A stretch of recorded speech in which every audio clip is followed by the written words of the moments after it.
میں سمجھ گیا کہ کم سے کم یہ مختار چاچو تو نہیں ہے۔ خیر میں نے شہتوت کی لکڑی پر ہاتھ رکھا تو مجھے چکر آ گیا اور میں زمین پر گر گیا۔ میری آنکھیں بند ہونے لگیں۔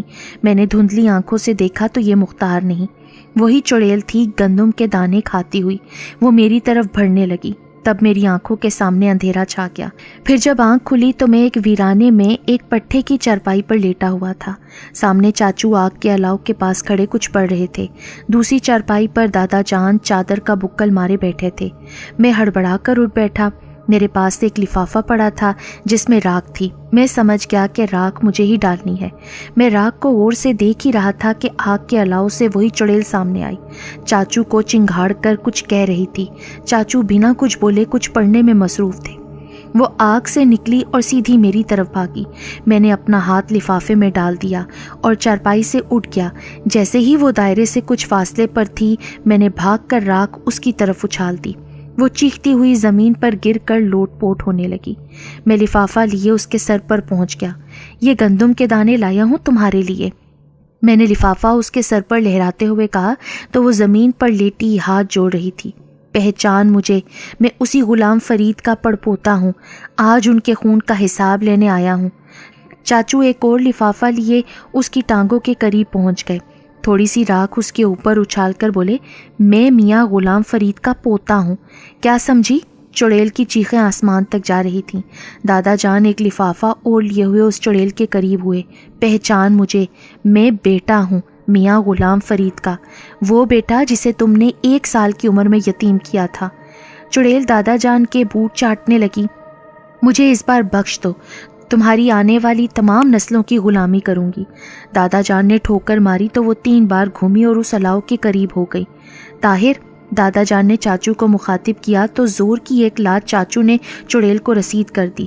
پھر میں نے بھی آگے بڑھ کر اپنا حصہ ڈالا۔ میری تیسری لات سے جیسے ہی وہ الاؤ میں پہنچی، ہم تینوں نے راکھ والے لفافے اس پر الٹ دیے۔ پوری فضا اس چڑیل کی چیخوں سے گونج اٹھی۔ ہم تینوں کھڑے اسے جل کر بھسم ہوتا دیکھ رہے تھے۔ جب وہ مکمل فنا ہو گئی تو پوری فضا میں سکوت طاری ہو گیا۔ میں اور چاچو آگے بڑھے اور روتے ہوئے دادا جان کو سنبھال کر گھر کی طرف چل پڑے۔ میں نے کہا، جب اس چڑیل نے مجھے بے ہوش کیا تو آپ کو کیسے پتہ چلا؟ چاچو ہنس کر بولے، میں اسی وقت تمہارے پیچھے پہنچ گیا تھا۔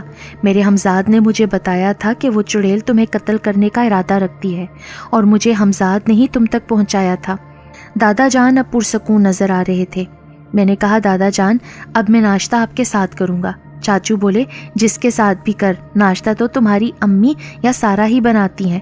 اس بار دادا جان بھی کھل کر ہنس پڑے۔